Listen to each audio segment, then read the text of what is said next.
মনি সিং এর master plan অনুযায়ী শেখ মুজিব যেমন 1975 সালে বাকশাল করেছিলেন, তারই প্রতিদান হিসেবে শেখ হাসিনার মাস্টার প্ল্যানে অন্তর্বর্তী সরকারকে অস্থিতিশীল করতে নিষিদ্ধ ছাত্রলীগ যুবলীগের পান্ডাদের সিপিবির ব্যানারে মাঠে নামানো হচ্ছে। গত যে গণ অভ্যুত্থানটি সংগঠিত হয়েছে সেখানে সিপিবি এবং তার যে সিপিবি পরিবার প্রত্যেকটি মানুষ এই আন্দোলনে সক্রিয়ভাবে অংশগ্রহণ করেছে। এই যে যারা লিখছেন বা যারা বলছেন যে 16 বছর কোথায় ছিলেন, আমরা তো তাদেরকে প্রশ্ন করতে চাই যে আপনারা 16 বছর কোথায় ছিলেন? আপনারা হেলমেট বাহিনীর হেলমেটের মধ্যে মুখ আড়াল করে রেখেছিলেন যখন কেউ কথা বলেনি। তখন সেই 2019 সালের 1 জানুয়ারি থেকে যে সুবর্ণচরের যেই ধর্ষিতা নারী ভোট দিতে গিয়েছিল, তার জন্য তাকে ধর্ষণের শিকার হতে হয়েছে, সেই তার প্রতিবাদ তো সিপিবি করেছে। আমি একটি প্রশ্ন রাখতে চাই আপনার কাছে। বাংলাদেশের একটি গণমাধ্যমে একটি প্রতিবেদন করেছে এবং সেখানে শিরোনামটি হচ্ছে হাটে হাড়ি ভেঙে দিয়েছেন পিনাকি ভট্টাচার্য, সিপিবি আওয়ামী লীগের এক্সটেনশন প্রশ্নবোধক। এবং সেখান থেকে আমি কয়েকটি লাইন একটু তুলে ধরছি। কেউ লিখেছেন, পলাতক হাসিনা দিল্লিতে আশ্রয় নেওয়ার পর একের পর এক ষড়যন্ত্রের তীর ছুঁড়ে ব্যর্থ হয়ে এখন সিপিবির উপর ভর করে দাঁড়াতে চাচ্ছে। মনি সিং এর মাস্টার প্ল্যান অনুযায়ী শেখ মুজিব যেমন 1975 সালে বাকশাল করেছিলেন, তারই প্রতিদান হিসেবে শেখ হাসিনার মাস্টার প্ল্যানে অন্তর্বর্তী সরকারকে অস্থিতিশীল করতে নিষিদ্ধ ছাত্রলীগ যুবলীগের পান্ডাদের সিপিবির ব্যানারে মাঠে নামানো হচ্ছে।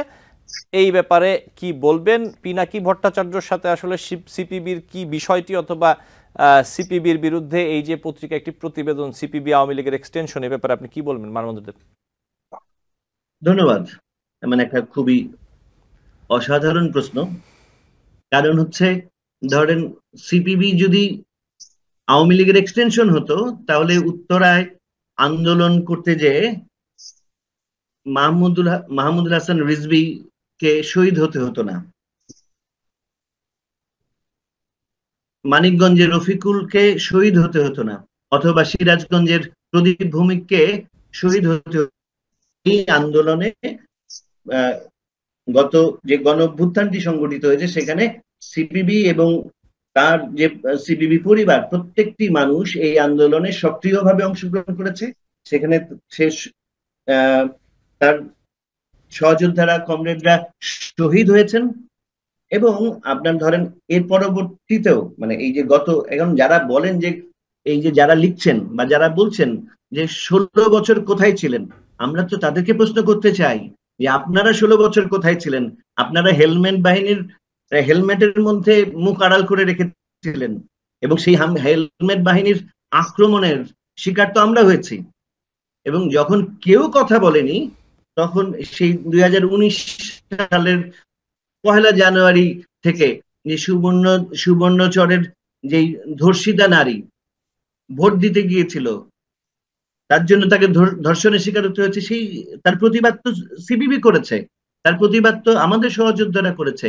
প্রতিনিয়ত তেল গ্যাসের আন্দোলন থেকে প্রত্যেকটি যে সরকারের প্রত্যেকটি নীতির জনবিরোধী নীতির বিরুদ্ধে যে সংগ্রামে সিপিবি এবং সিপিবির সহযোদ্ধারা একদম সামনে থেকে সামনের লড়াই করেছে। তারা আক্রমণের শিকার হয়েছে, তারা জেল খেটেছে। সুতরাং এই যে অবান্তর আলোচনা, তার মানে এই যে যে ইনকিলাব ইনকিলাব মানে আমি বলি না যে ইনকিলাব বন্ধ করে দাও, কারণ আমি তো মত প্রকাশের স্বাধীনতায় বিশ্বাস করি। কিন্তু সেটা থেকে ইয়েলো জার্নালিজম করবেন বা আপনি বিভ্রান্তি ছড়াবেন, জনগণের মধ্যে আনরেস্ট তৈরি করবেন, ইনসার্জেন্সি তৈরি করবেন, সেটা গণমাধ্যমের স্বাধীনতার মধ্যে পড়ে না। এবং এটাও এক ধরনের মব উস্কানির মতো করে এই নিউজটা করা হয়েছে। এবং আমি মনে করি যে সরকারের, এবং এটা তো জনগণ সিদ্ধান্ত নেবে যে সিপিবি গণ অভ্যুত্থানে সক্রিয়ভাবে অংশগ্রহণ করেছিল কিনা। এবং গত 16 বছরের যারা বলে 16 বছর কোথায় ছিলেন, তাদের রেকর্ড আর সিপিবির রেকর্ড দেখলেই বোঝা যায়, পরিষ্কার হয়ে যায় যে এটা খুবই উদ্দেশ্য প্রণোদিত একটি সংবাদ।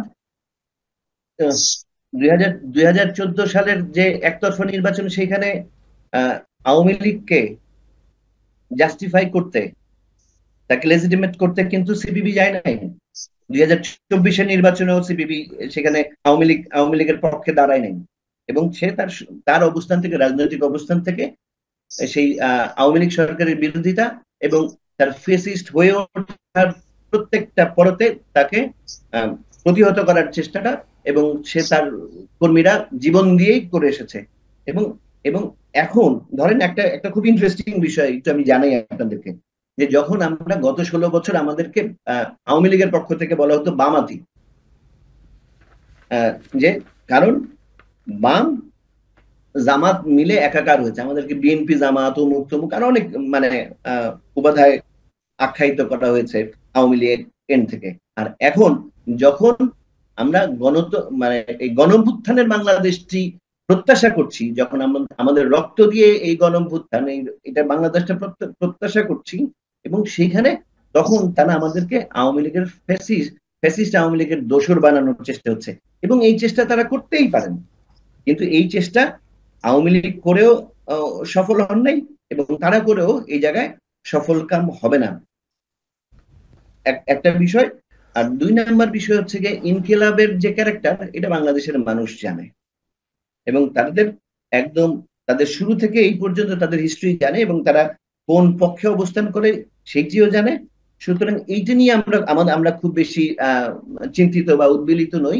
আমরা যেই বিষয়টা নিয়ে শঙ্কার মধ্যে আছি, যে যেইভাবে রাষ্ট্র চলছে, যেইভাবে দেশ চলছে, সেটা আবার তারা আওয়ামী লীগকে রেলেভেন্ট করে নিয়ে আসতেছে পলিটিক্সে।